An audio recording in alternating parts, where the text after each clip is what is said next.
Just a personnel update, starting with CJ, because he went out for, I believe, like the fifth straight week. It looked like the neck shoulder again, and then an update on Stephen Jones. Kano, he left the door open to Panay and Andrew Johnson as well. Yeah, CJ took a shot more like in the stomach rib area, and he is good to go. He practiced today. Stephen Jones, he's he was in protocol. We'll get clearance or no clearance by sometime tomorrow. He looks good. Looks like he's in good shape, so we're very optimistic. You mentioned Andrew Johnson. I did. Panay, I think Panay is going to take, unfortunately, it's an extra week is what he needs. He needs a full 6 weeks. And so we will not have him for this game. I mean, he might be available in an emergency, but we wouldn't put him at risk if there's any chance where he may, hinder his progress towards full health. Andrew Johnson is coming along well, but he is not cleared yet. He will be cleared for the bowl game. Who else? Sampson. Sampson is good to go. I know he was a little bit dinged up during the game, but he's good to go. And that's all I have on paper, unless you guys have somebody else. Kano didn't. Kano strained an ab late in the week last week, and he's been rehabbing and progressing fairly well. I would put him as probable. I guess we don't use those terms in college football, do we? I'm thinking back to the so I would put him as he's got a chance to. I mean, he did some work out there today, and he looked okay. He looked okay. So if he progresses, we'll have him, and if not, we'll have to go without him again. Mario, what did you kind of learn about the Civil War rivalry last year? And obviously, Oregon was motivated last year, having lost the year before. And what's kind of the motivation for your team this year?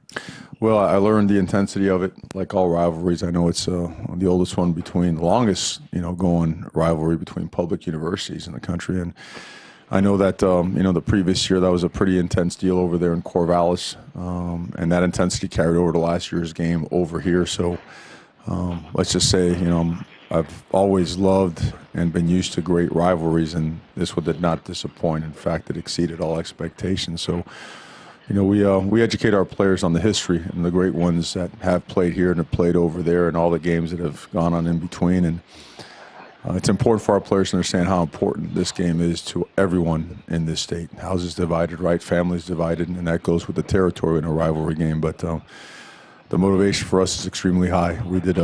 We didn't do too well last time we were over there, and so we talk about a lot of things that are motivating factors. But our team is motivated.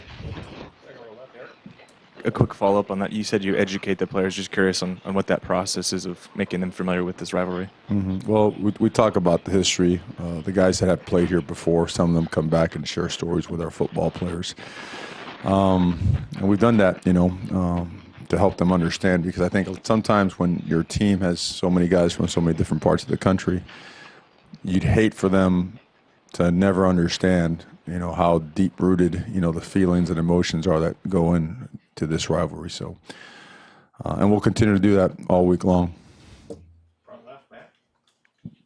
Second straight year, Troy Dye had over 100 tackles. Third year in a row, he's led your team in tackles so far. What do you just make of his ability to just consistently every week produce, and his importance for this defense?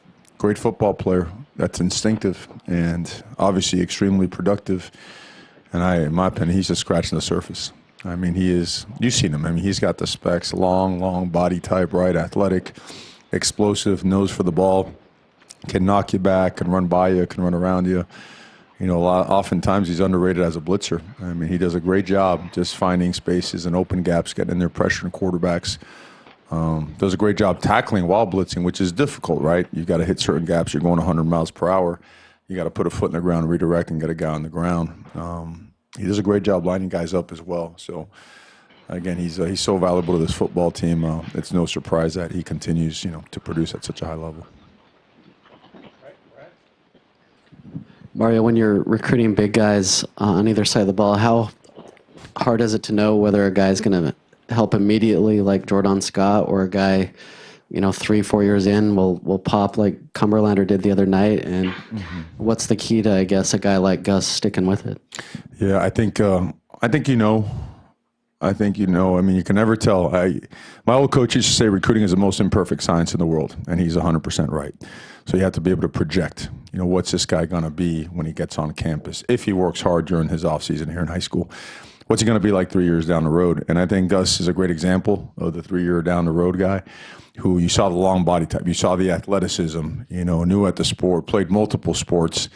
And so recognition and reaction was, you know, probably something he was getting used to. But, you know, as time goes on, he continues to work the same thing of the same techniques and fundamentals that come with that position, right? The mother of all learning, the repetition, just again and again and again, like peanut butter and jelly, all of a sudden it becomes second nature. Those hips roll, right? Those feet are on the ground, the hips unlock, you get full extension.